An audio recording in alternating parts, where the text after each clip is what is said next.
Hey there, welcome to La La Land on LA Talk Live. I'm Dorothy Dillingham Blue, and I've given Brett Chapin the day off. I don't think he's had a Saturday off in a month of Sundays, I gotta say. So, I decided it was time for him to take a day off and for me to wrestle the show and fly by the seat of my pants in a way. But so welcome. Thank you for joining us. We are the only nationally broadcast show by LA artists for LA artists.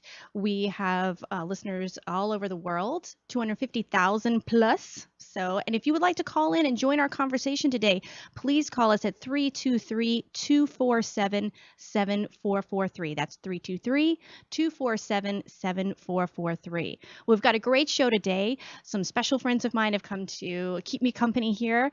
And we'll start with the LA Minute, though. So, first of all, we have Little Women that's playing now with Sustaining Sound. They were our guest last week. We had Ryan Rolls, their producer. This is a great show. The tickets cost is going towards a charity that helps women that are stuck in sex trafficking in the United States. So that's a great cause. So go on out and see them. It's also a fabulous musical, just saying. And there's also Ragtime playing with the Kentwood Players in Westchester. Great. We share a choreographer with Ragtime and Spelling Bee. So that would be Miss Victoria Miller. So shout out for her. We're excited. We're going to come see your show tonight. So that's great. Also, we have Billy and Ray that just opened at the Falcon Theater over in, that's technically Toluca Lake, I think, right? Yeah, it is. It's Toluca. So, and that's wonderful. We'll hear some more about that because one of the stars of that is the spouse of one of my special guests today, Kristofer McNeeley. And I think it's the last weekend to go see Tribes at the Mark Taper Forum, which I just really enjoyed seeing, brilliant performances. I just really out of the box kind of stuff. And even it just really promotes conversation afterwards. So if you're looking for a show that's funny and thought-provoking, then get on down. I think you only have a few days left to go see Tribes, the Mark Taper Forum. All right, so fantastic. Well, first I want to bring on, we have Kristofer McNeeley. How you doing there? I'm good. Hello. Good. Hi there. Oh, listen to that. I know. Everyone's very excited. It's applause. I know. Yes. Kristofer and I go way back. Not too far. Well, Come on.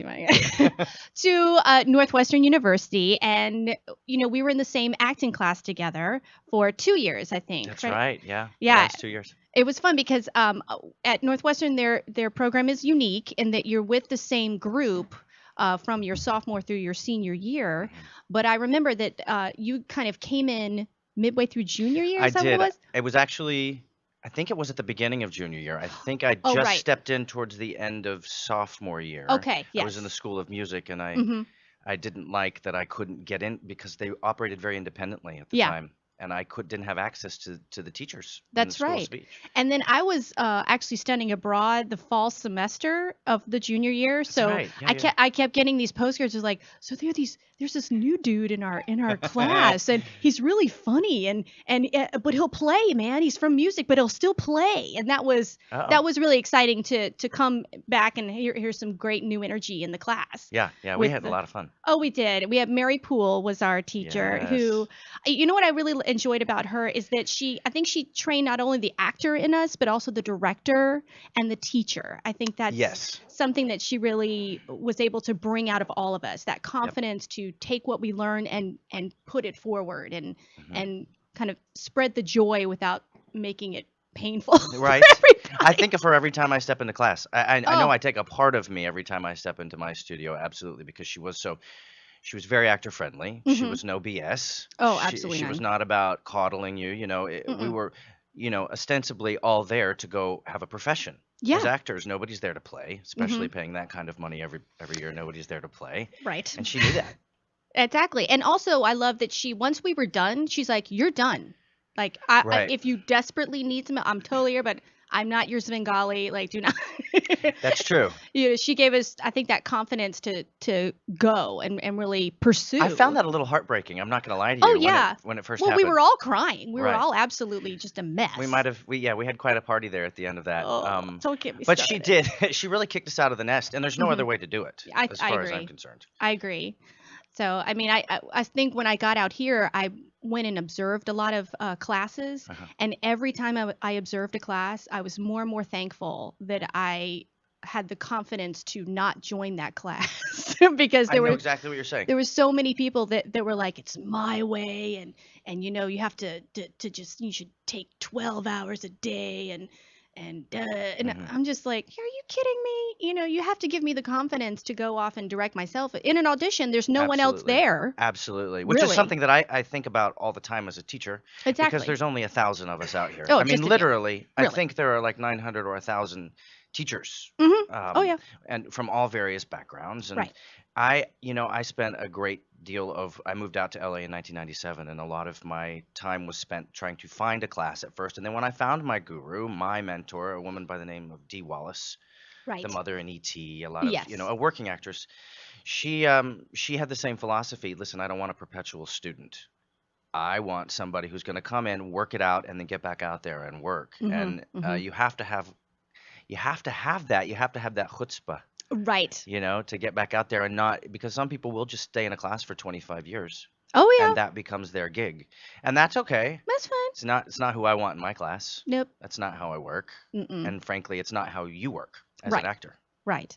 Now tell us kind of for those that aren't familiar with Kristofer McNeeley. Most people, It's all yes. good. Yeah. It's all that's why you're here. Yeah. Because I like to spread the word about my awesome friends, and that's why I'm like, hey, Kristofer. Thanks. Yes. Because it was at your daughter's birthday party. I'm like, hey, when you coming on my show? Right. You're like, My youngest daughter. now. Yeah. Are we being recorded now? I know. Is that right? Yeah. Well, you never know, iPhones. But Right. so tell us about kind of your trajectory, like what has happened I, since you like flew the nest and all that. all the way back from college, I huh? think so. Just a brief, and then like because Sure. the condensation of the past, I say 6 to 8 months. Right, right, right, right. Yeah. I came out to Los Angeles because I had always known that film and TV was what I was really drawn to. There's a little voice that we have in the back of our heads. People call it intuition, whatever you want to call it. It's a Hmm. guiding force. It's when you meet that person and you go, I don't know what it is, but I need to know that person. Or, for me, it was seeing the license plate on a show that a lot of you will not remember called L.A. Law. I love that show. Right? Oh, you remember? Okay. Yes. Yes. LA Oh, and we Law. get some Oh my applause. god. But there was part of the credit was that you saw the license plate that said Yeah. LA Law, I think, and it was California. And I remember being a kid thinking, that's where I got to go. I had never been to California. I didn't know. So I went to school, and of course, everybody at Northwestern, not everybody, but a lot of people were very New York, New York, New York. We Mhm. got to go to New York. Mhm. And I made the decision that that was not for me. And I came to LA and, it was a different world in 1997. I was just writing on my blog about this.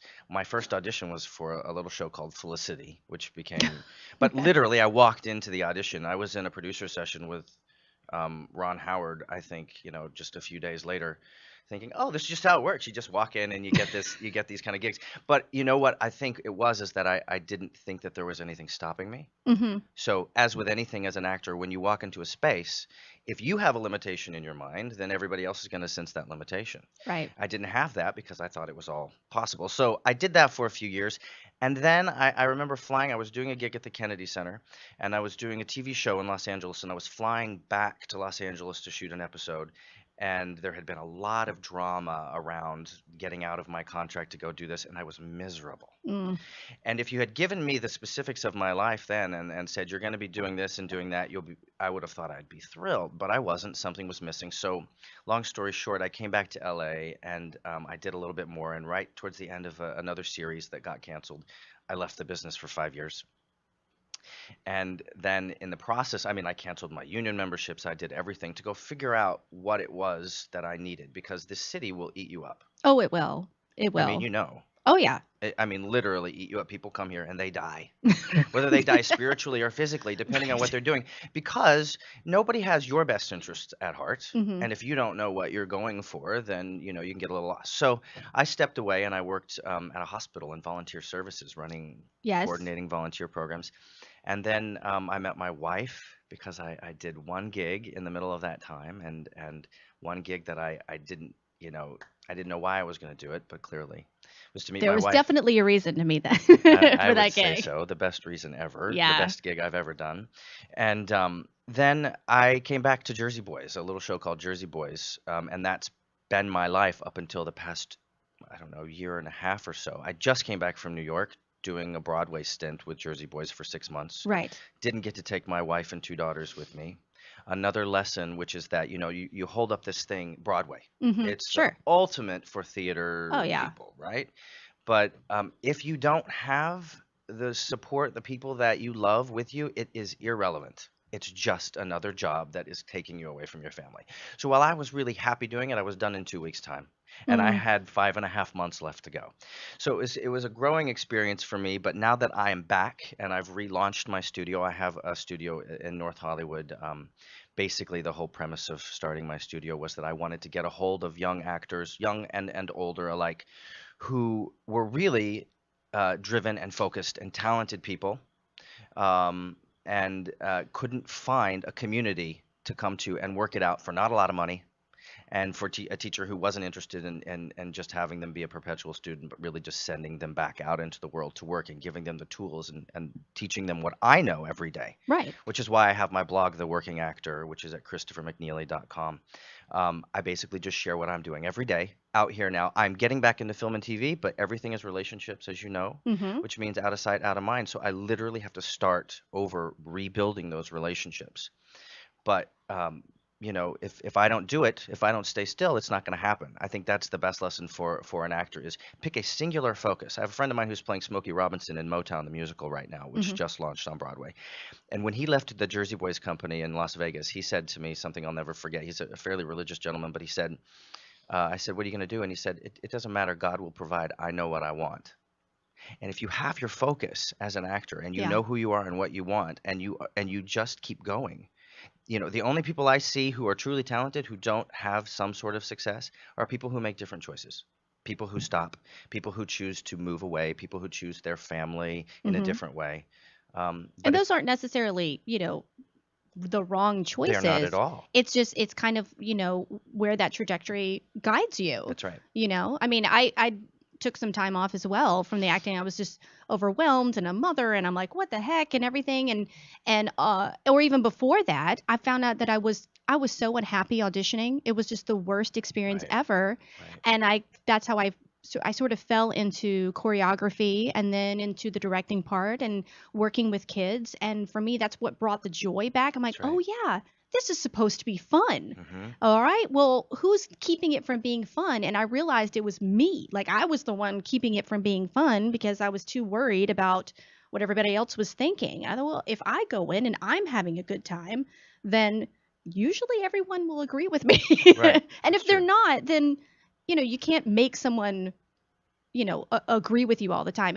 And actually that kind of brings me to we lost a great person in the industry this week. We lost Roger Ebert, and one thing I remember from watching Siskel and Ebert at the movies was how sometimes they would agree on a movie, and a lot of times they would not Right, agree, and right. to a feverish degree. Mm, They would just, are you crazy, da, da, da, da, and it was comedic, but they were also truly expressing their opinions. hmm. But at the end of the show and at the end of the day, they were still friends, they were still colleagues. Right.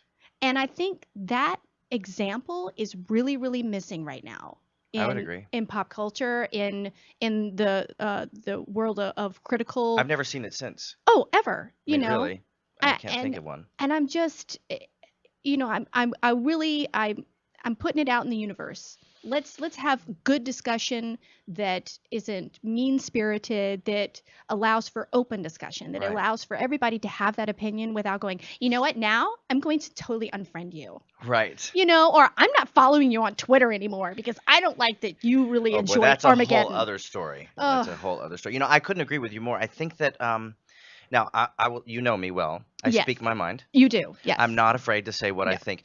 But I always, whether if you know me well, you will know that when I'm saying something, I don't expect you to agree with No. me. In fact, it's boring if you agree with me every time.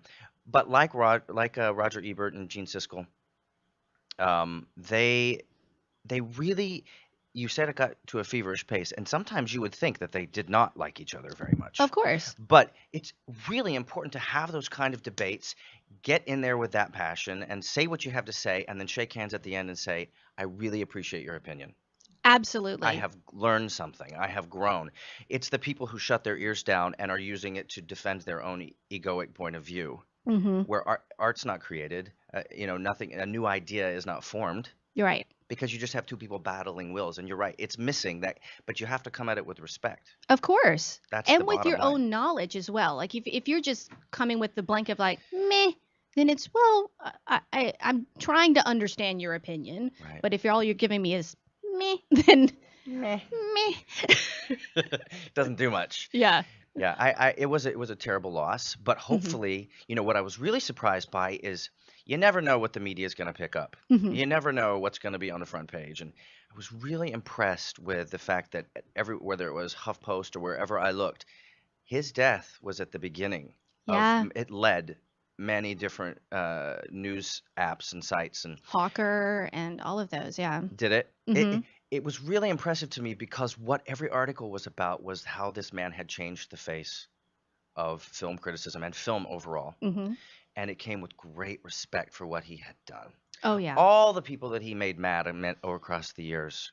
And there were people because your ego gets hurt. If somebody doesn't like what you do, everybody wanted their two thumbs up, right? But some, I forget, I was trying to find it the other day, but there was actually a movie that put right on their billboard 2 thumbs down. Oh, really? Because it wasn't just that, it wasn't the critique itself. It was the fact that they were noticed by Siskel and Ebert. Right. That was the honor. That was the honor to just have their I film feel as like I part of the remember that too. discussion. Do you Yeah. I don't know what it was, I don't but know I what feel it, like I remember that. but that was part of the discussion, and that's kind of that's something they could take pride in. Is like, hey, we were part of the discussion with Siskel and Ebert, man, and Right. actually Ebert was he was very forward thinking as far as the Twitterverse goes. I mean, he was avidly on Twitter. His site actually shut down after his death because there were so many people going to reread his blogs and postings Really? that the servers just couldn't handle it. Yeah. And mind you, this is after he had, I think, salivary gland cancer. He could Mm-hmm. no longer physically Right. speak, so everything was the written Written. word. And yet his voice was extremely loud, which I I just love. I think that you're really, really wise to bring this up because for anybody who's listening out there, particularly young actors, and Hmm. it is really easy to think that it's all about you and your point of view. It is a community. We are a Yes. community, and if people could just get that through their heads once again and remember that I don't care if you're doing what you're doing. I don't care if you're doing Broadway. I don't care if you're doing community theater. I don't care if you're doing a web series or you're a series regular on one of the big three networks. The one thing I learned from going to New York or my experience is that it's all just different actors with different choices. And the only actors I don't want to work with are the people who forget that they're part of that community. Yeah. Well, yeah, I tell you what, speaking of community, Yeah. from the Community Theater of Theater Palisades, we're going to take a break right now, and then we'll have the cast of the 25th Annual Putnam County Spelling Bee, of which Great. I am a member. And we'll continue, and Christopher, of course, you can pepper them with questions as well. Great. Again, we are La La Land on LA Talk Live. We'll see you in a moment.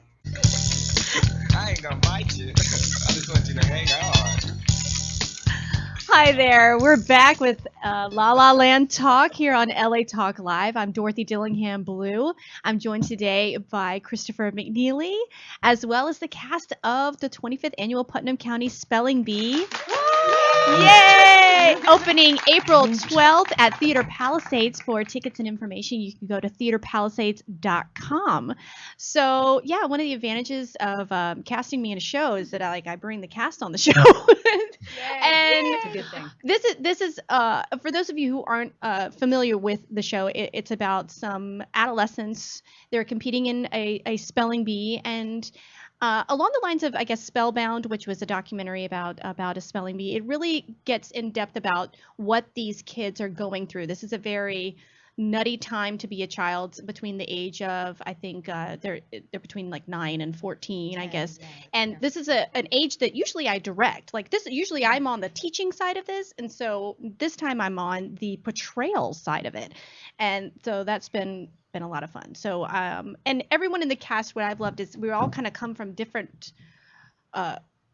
approaches, or how we got to the show is very unique. So I kind of wanted to go down. We're going to start with Ariella Fiore, who is playing What a Madge. great name. All these I know. great names. We have awesome names. It's true. you. So we got Ariella Fiore, who is playing Madge Mahoney, which is unique because usually it is played by a man. yes. Yes, and I have actually never heard of it being played by a woman before. So in so many ways, yeah, it was. The situation was when Peter, sitting next to me here, playing Barfay, posted on his Facebook page that they were still looking for guys. I semi-jokingly posted on his page, hey, I can do one of those parts. And he's like, yeah, that's cute. We're going to find a boy. And I was like, okay, that's fine. About 2.5 weeks later, I get a message on Facebook saying, how would you feel about coming in and singing for Lou to play Madge? And so Mitch is usually the name of the character. Oh, I So- see. I was just going to ask. yes, Mitch. yes. Okay. Yeah. So it's Madge Mahoney instead of Mitch Mahoney. And I did, and they asked me to join right then and there, and I did. So there I am. And Good times. what's that like to step into a role that you know is supposed to be? I've done this as well. So I'm just It's curious. actually been really challenging for me. I think that it's probably one of the only times I've been cast as something because it feels like there was absolutely no one else who said they could do it. So did that make it feel and more daunting to you? A bit, yeah. And not only daunting, I mean, just I've been probably more insecure playing this part than I've ever been playing any part ever.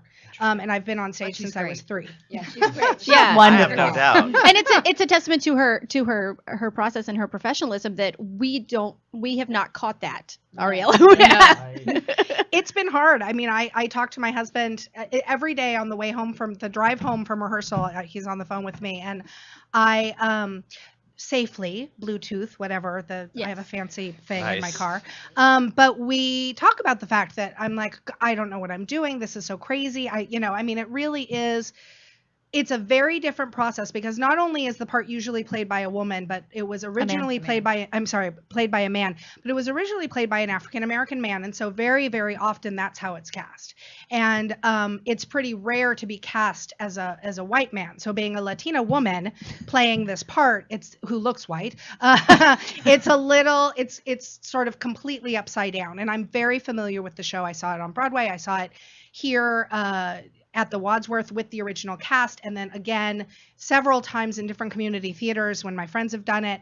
And so being familiar with it and knowing what it's quote unquote supposed to be, and then kind of trying to still make it my own and recognizing that I'm as in any play I do, I'm trying not to copy whoever came before me, but even more so here, trying to keep it real to what makes sense for me, like where I can find pieces of me in the character to have it still be accurate for the character. And that's Right. really important. And that's been a completely different process than Which normal. which I think also means to audiences who may have seen the show before, this is an opportunity to see something really groundbreaking. You know, not only I'm also playing a character that was originated by a man, and I think we are not just pulling it off. I think we are doing something that's cool and fun and different with this show. Absolutely. You know what I think is interesting as a teacher and an actor myself is I talk a lot about authenticity versus ideas. So this whole, I mean, I haven't read the script, and I haven't been fortunate enough to see the show, although I'm going to see the show now. Yay! The death nail to an actor is coming in with an idea. That's right. It's also the death nail to casting directors. Half of them don't know it.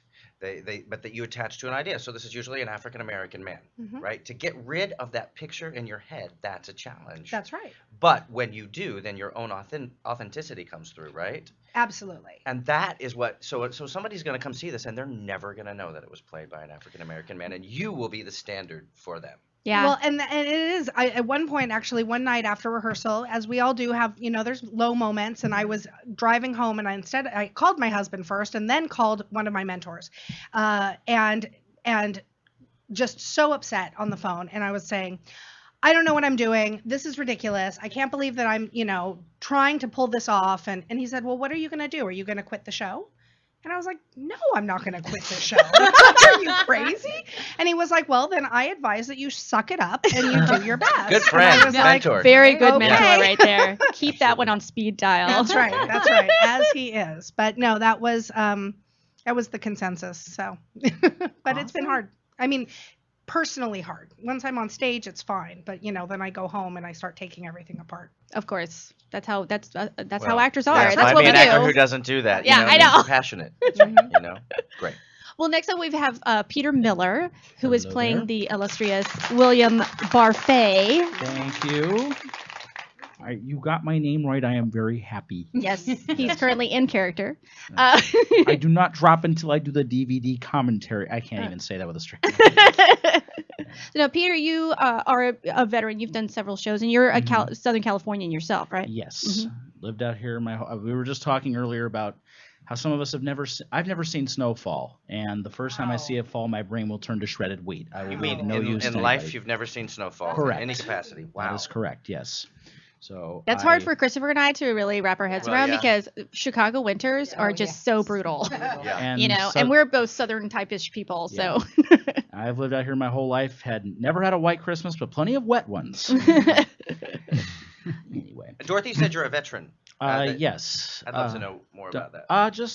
I will go almost anywhere to do a show. Keyword being almost anywhere Okay. in the Southland. Worked as far south as Santa Ana, as far north as Arleta, as far east as Fontana, and as far west as Pacific Palisades. And these are non-equity shows. Yes. Which I think is really fascinating. People think that you have to be union to have to work consistently often, and you don't. No. You've made a life No. out of not working in union shows, and you've worked consistently. It sounds like Yeah. all over the place. Yeah. That's pretty fantastic. Yeah, it's pretty cool. And there are a lot of people who aren't willing to drive to such and such. I mean, I have to twist my friends' arms to get them to come see me and stuff because they don't want to make the drive. To me, that's like an adventure. It's like you're moving to that town for a few months. You get to figure out where all the good places to eat are because you get there after work and you're like, okay, where can I get a place to eat? You figure out where the grocery stores are because you got to pick stuff up on the way home. It's like you're moving there for a little while. You're a nomad. We're gypsies. They call us Yeah. gypsies. Exactly. It's kinda- like it's the days kinda of neat. vaudeville. It's like Yeah. back in the days of vaudeville. Mm-hmm. And now you're at the Palisades. Mhm. Yes. What's your favorite place to eat in the Palisades? So now you know. Huh?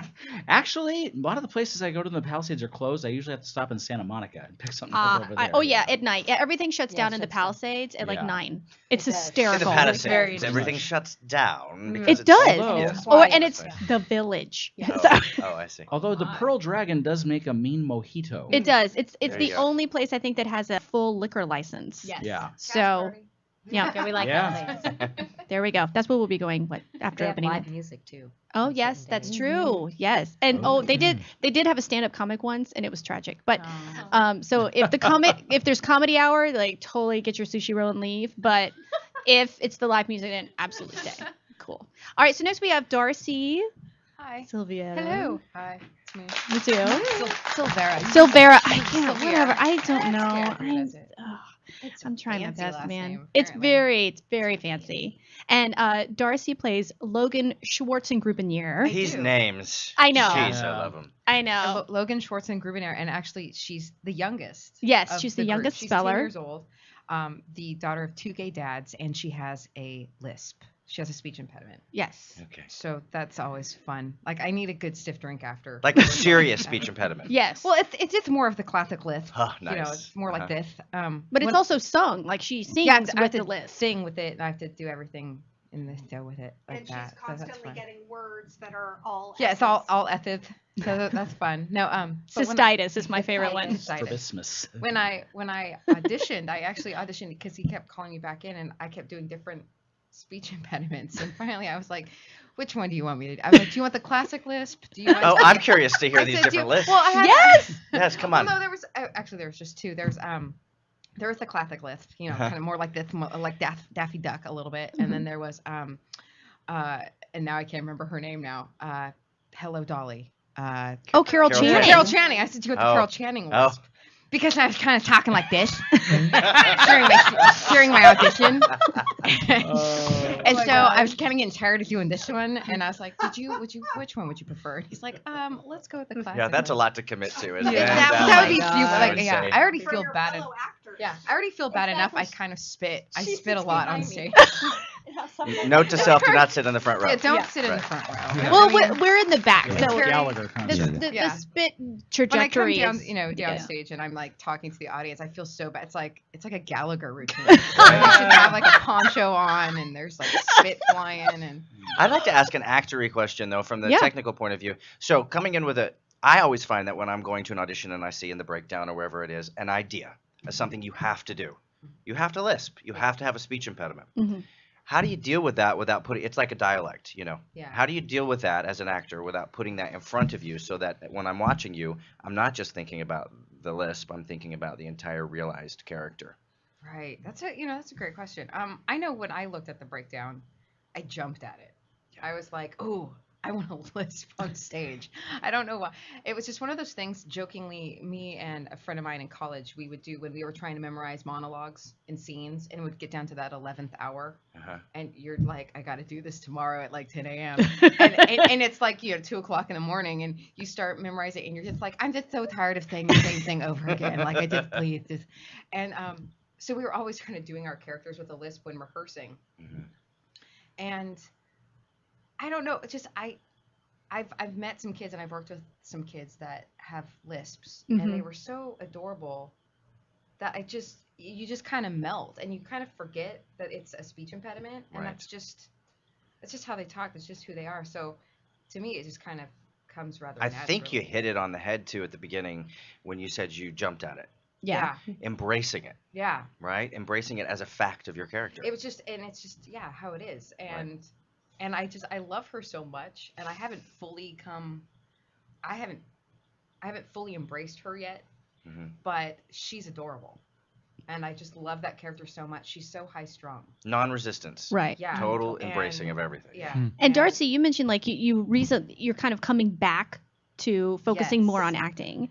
Focusing more on acting, and what's got me into it actually is the singing part. Yeah. Because I came here to act. I Mhm. came here 7 years ago to act, and I haven't been on a stage or done any theater in probably 8 years, 7-8 years.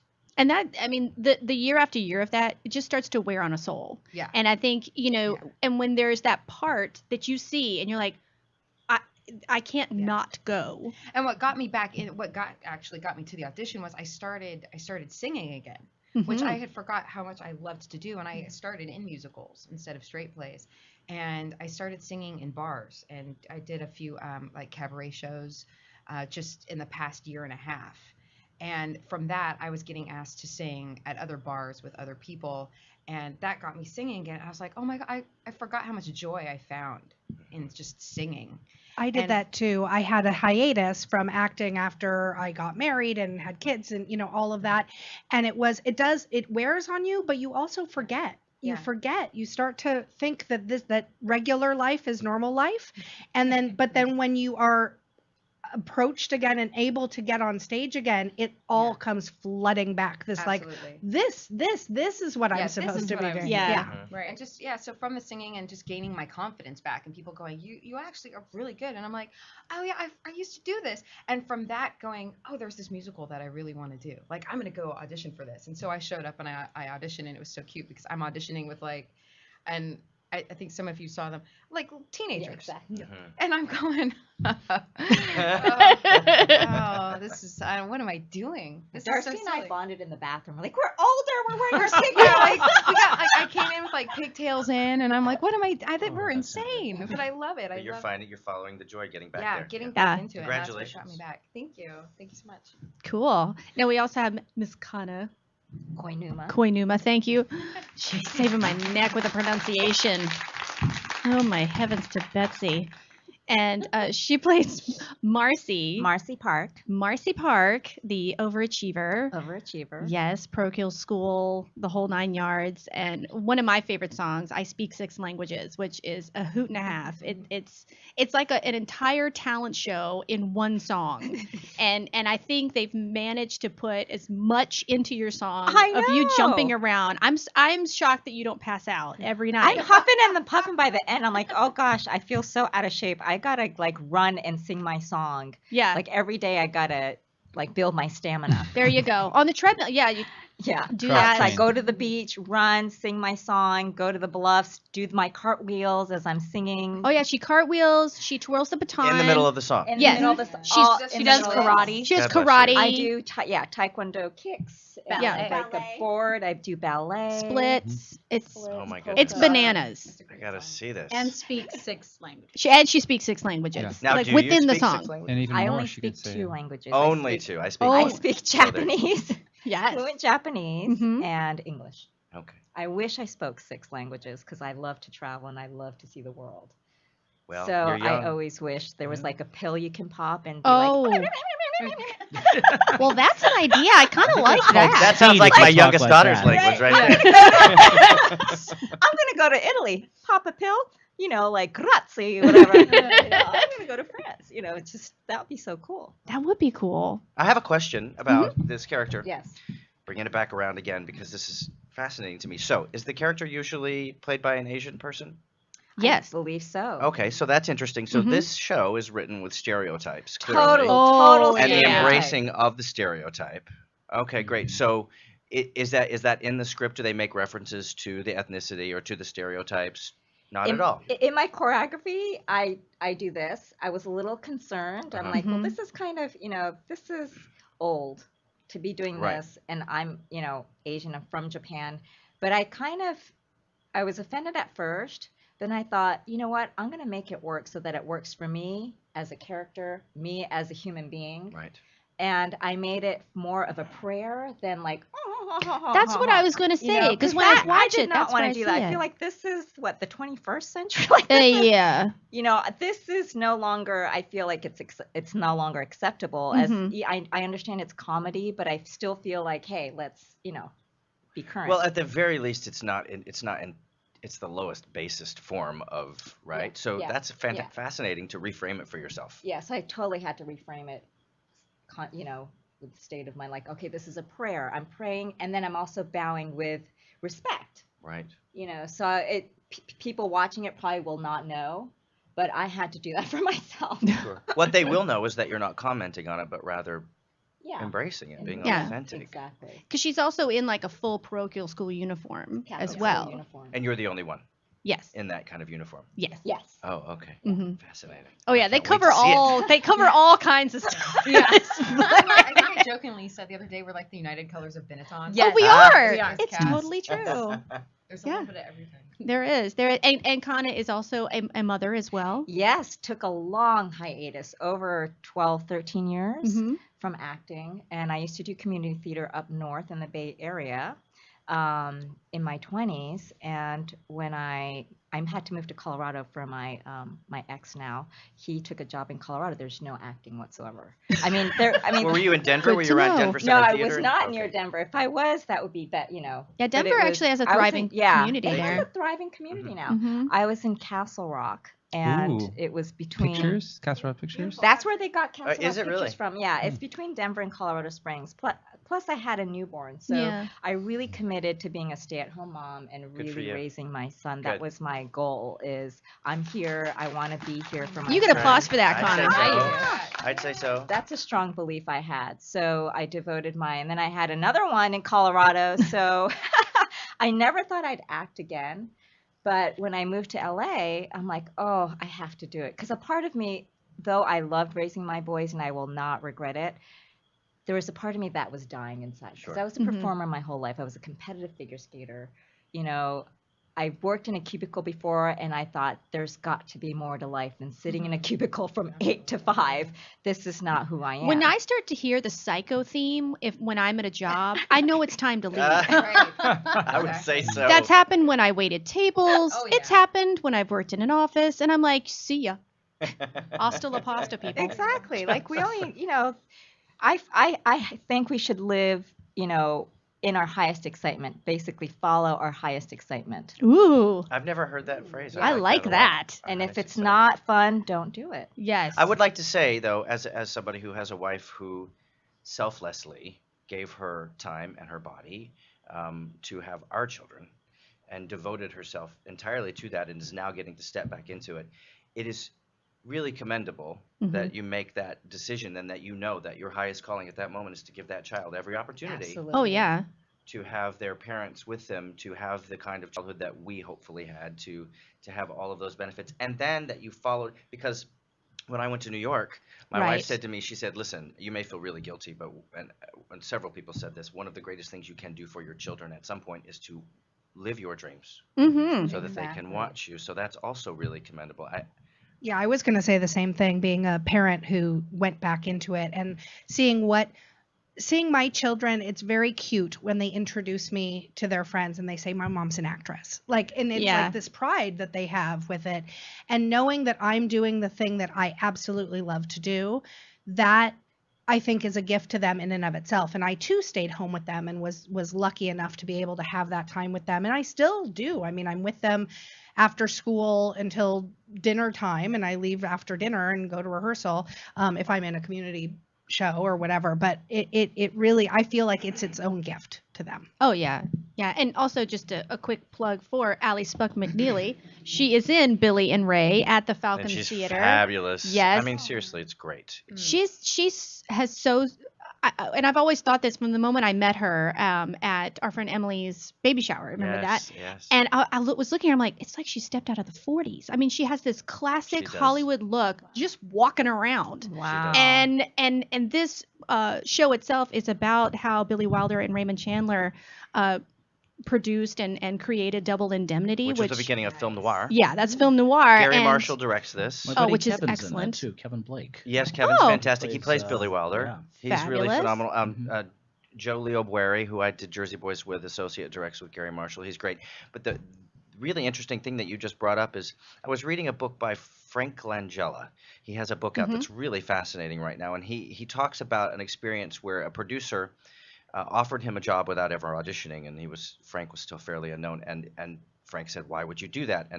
And the producer said, "Listen, there are two positions you're going to be in as an actor. One, where they want you, and they will find you in the desert and slip a note underneath your tent and say, 'We must have you, whatever you want.' And two, where they don't want you, and you could ride in and be perfect in a parade, and they will never look at you." They found Allie for this. They sought her out for weeks, were unable to get in touch with her. She walked in. Her essence was right in line. Oh, with it the part. is. On top of the fact that she's tremendously talented, we can only manipulate so much as an actor. All we can really do is know what our essence is, know what our brand is, and go full force with that. And sometimes I think becoming a parent makes you more confident in exactly who you are. right. Like I'm just done I was done being the ingenue. I was done trying to ingenue this stuff out. I was like, I'm done. I can't do it. I will never have the big boobs. Like it's not going to You're happen. done. I am not going to get naked for you. Like That's why you had a stop baby, it. so you could.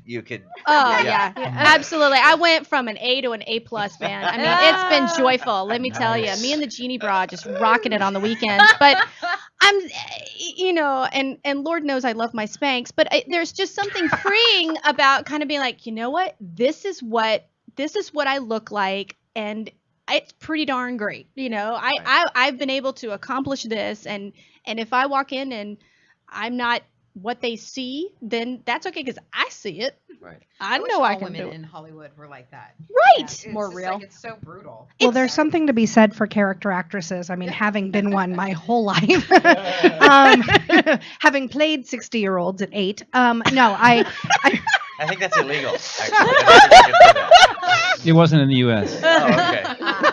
Thank you. Thank but you. Ernest Borgnine said, if you're a character actor, you will have work until the day you die. That's the absolute truth. And I think sometimes when we're in school or everything, if you're not particularly character, then you feel like your only choice is to go for those leading lady type roles. And I never felt like that was me. I never felt I could speak those words. And now I feel like, this is an extreme character that I'm doing. And I'm like, yes, these are words that I can speak. These are ones that I believe in. So Right, absolutely. anyway. Oh, we have a caller. Oh. Oh, yeah. Hello, caller. Hello. Hi. This is Dorothy. Who is this? I'm sorry. What's your name? Michelle? Hi, Michelle. This is my mom. This is your mom. Hi, Mom. Oh, my goodness. Michelle McNeely. Huey, sorry. Yes. Awesome. Oh my I goodness. call in and say hi to my son. Well, hello. What about these fabulous people that we're talking to? These actors. I think it's great. I think it's wonderful. It's so nice to have. You don't have a lot of talk radio sometimes with those kind of people on, just to answer questions and stuff. I think it's wonderful. I would not be sitting here today, and I say this just in all honesty, without my mother schlepping me to the Watauga Cheese Festival to sing for people in Oklahoma. Oh, yeah. I'm not kidding you. Every weekend, working 2 jobs. Literally, so that I could do what I needed to do. And I think those of us who are parents would say, I took it for granted at the time, but it literally would not have happened. So I'm curious for you, if you knew at the time that it was as important for my future life. Oh, yes. Michelle, did you see the spark? Were you the first one to know? Well, yeah, I mean, I know he went to all the stuff and he gave up other things, so I knew that's really what he wanted to do. And I loved it. I enjoyed it because I like to sing. Not that I'm a great singer, but I like to sing, and I love that business. So it was wonderful for me to be able to take him and see him do that. We do a mean duet of Silver Bells, by the way. Ooh, really? I'm not going to put you on the spot right now, but yeah. No, yes. Well, you'll have to come and visit in December when you come and visit the girls. Yes. Right? Okay. And then you guys can do a little duet. How about that? Oh, you're on the spot now. You're on the spot now, Michelle. No, where are you I'll practice. Awesome. No, Michelle, where are you calling us from? I'm calling from Oklahoma City. Oh, you come from, I was in Edmond last week. Your husband's from. Oh, really? Yeah, my husband's from Norman, and now my mother-in-law and brother-in-law, they live in Edmond. So we were there for spring break. So I was just in your neck of the woods. There's a great artistic community from Oklahoma. There is. Sooner Theater is big. OCU is a great school. I went to school with James Marsden of X-Men fame, and Kristen Chenoweth. I did my first production with her. There's a lot of. It's really important that we support those local theaters, and that particularly in the Midwest where we don't have access to the coasts and. Right. Wherever you may be listening. We actually do have a lot here. A lot of people don't. They think of sports before they do the arts, but I'm always the first to tell them, where would you wouldn't have music to listen to and stuff if you didn't have the arts in school. So that's true. That's absolutely true. And Smart mom. Absolutely. And thank you so much for calling in, Michelle. Thanks, Mom. Love you. Okay. I love you. Bye. And she gave us, a great segue into education, because Candice Courtney, who plays Olive Ostrovsky, is a teacher. Yes, I am. Yes. 2nd grade. Yeah. I know. Awesome. Yes. I know. You Candice look like a 2nd grade teacher. I mean, yes, Miss Mac. I'm Miss Mac. Nice. Yeah. Oh, yeah. And she's juggling not only this show, but she's getting married. And not long after we closed. 2 weeks after. Good times. Congratulations. Yes, thanks. Yes. And we did a show together last year. We did their playing our song. I was one of her voices. So it was fun because I got to just kind of listen to her sing, which was cool, and sing a little harmony and dance a little, support behind her. And it was wonderful. Stuff, yeah. Yeah, totally disco. It was great. It was very disco. Yeah. That was great. We have very big hair. Yes. But yeah, so Candice, tell us about your journey and how you got here. Definitely. Well, also like Peter, I'm originally from Southern California, and I've been singing all my life. And I decided probably, in about the 7th grade, I turned to my parents and I'm like, I really want to do a show. And they, like your mother, drove me all the way out to Bellflower to do Charlotte's Web. Wow. I auditioned, thought I was going to play Fern, because it was kind of like that age. And the director looked at me and he's like, you know what? How do you feel about auditioning for Wilbur? And I said, okay, Really? let's do it. Let's And, do it. All right. It was the first show that I did, and since then I've been really involved in community theater and still singing. And then went to college down the street, actually at Loyola Marymount. What? Go Lions! And it was Rawr. a really Rawr is right. Really special place.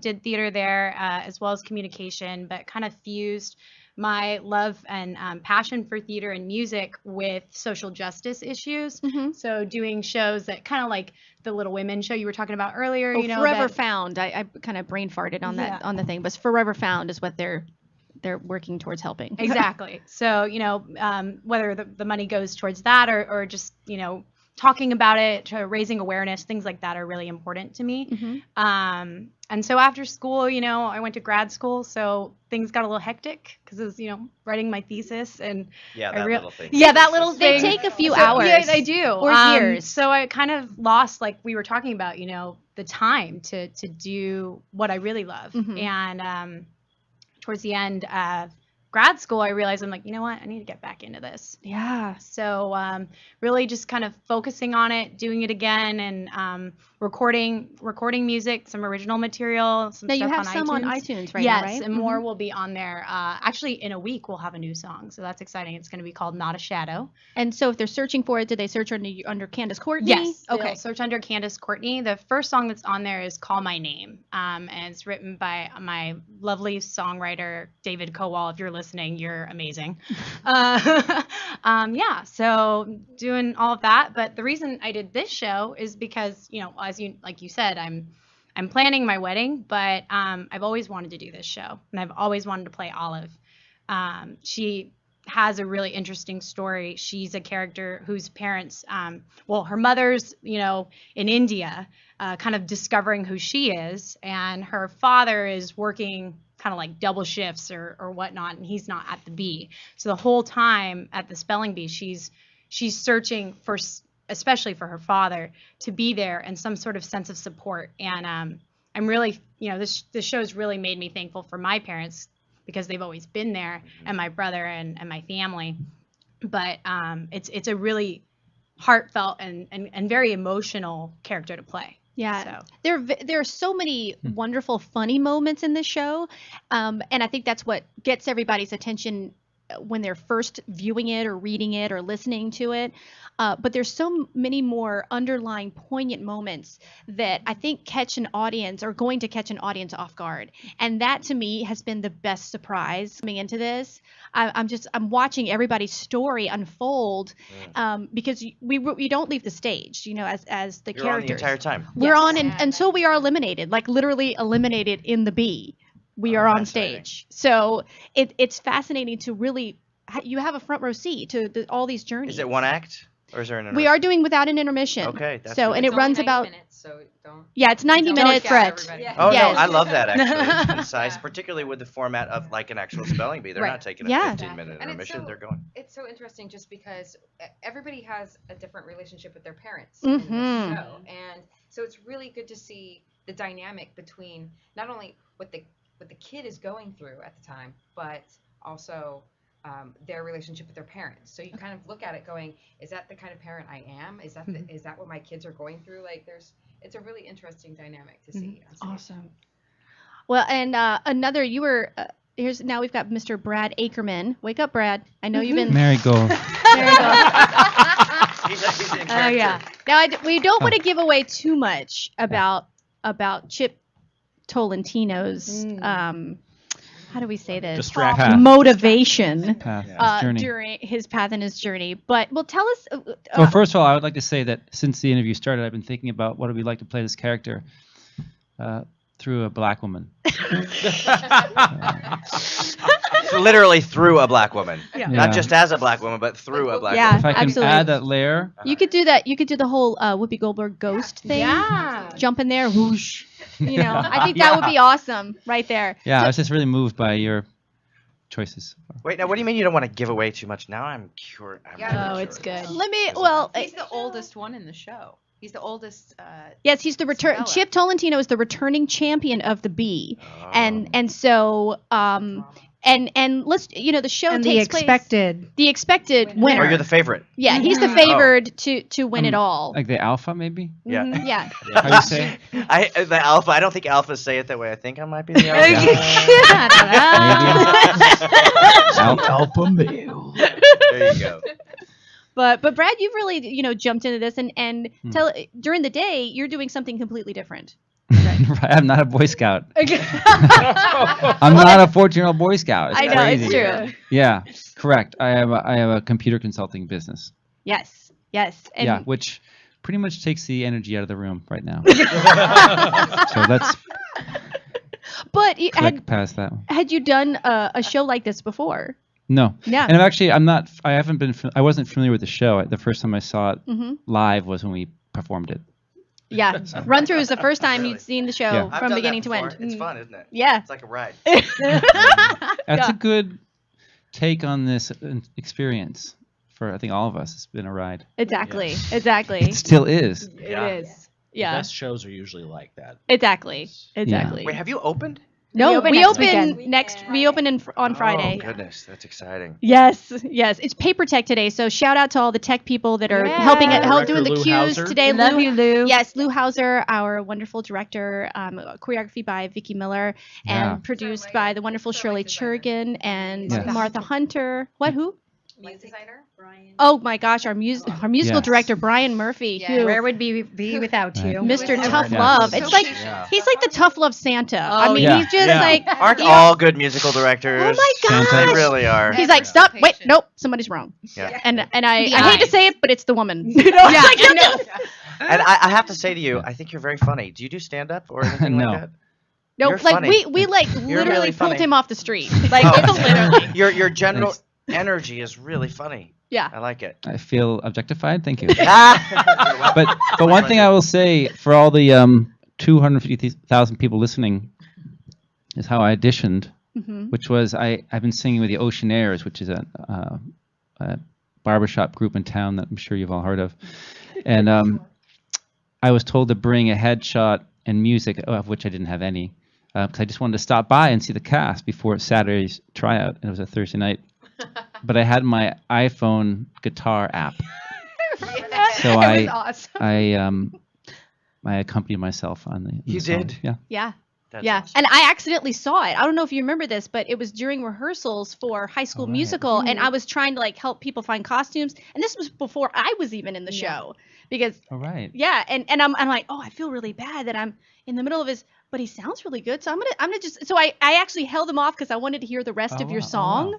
and so I held him like, just wait just a minute, I don't want us to make any sound going up the stairs, and I'm like, he sounds pretty good. Yeah. I wonder if he'll be on the show, and And there here you are. Here you are. Fantastic. Awesome. Okay.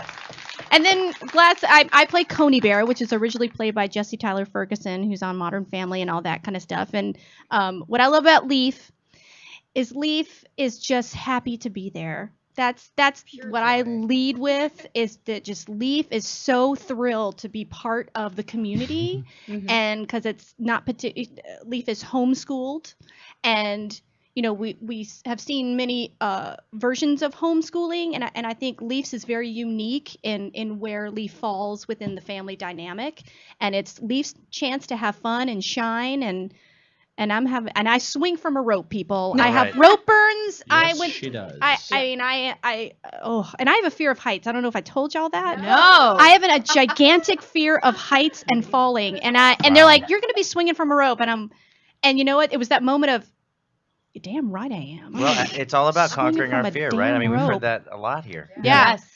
I would just like to say, too, that you kind of have that joie de vivre anyway, as does Jesse, who I worked with last summer. Again, that essence that you bring into a room, you got to embrace it and Yeah. go for it and say, I can't say the word I want to say, but Yeah. It's That's all it's good. like Fear Factor on stage. It is. Yeah. It's totally Fear Factor on stage. We have all kinds of craziness. So come on down and see us. We open April 12th, run through May 12th, Fridays and Saturdays at 8 o'clock, Sundays at 2. Go to theaterpalisades.com for information and tickets. And thank you so much to Kristofer my pleasure. McNeeley This has been for so much joining fun. us Thank you today. guys. Yay! Can't wait to to the show. And the cast as well. So for all of you, don't forget to tune in. See, Brett, I can do it all by myself. But we look forward to seeing you next week, as well as all of our future guests. And hey, remember, go see some theater. Go see whatever. Yeah. Go look in LA Weekly. Go follow those postcards that you find wherever they may be. You never know if you're going to see someone's breakthrough moment. So That's right. I'm Dorothy Dillingham Blue. This is La La Land Talk on LA Talk Live, and we'll see you at the top. Oh, yes! We have a song. I forget again. Okay, we're going to send you up with a song. You ready? Ready? Somebody have you start us with the Don't make me do that. with the pitch. You want you say? Goodbye. You were good, but not good enough. So please don't ask why. Simply say goodbye. Goodbye. Goodbye. Goodbye. Goodbye. Goodbye.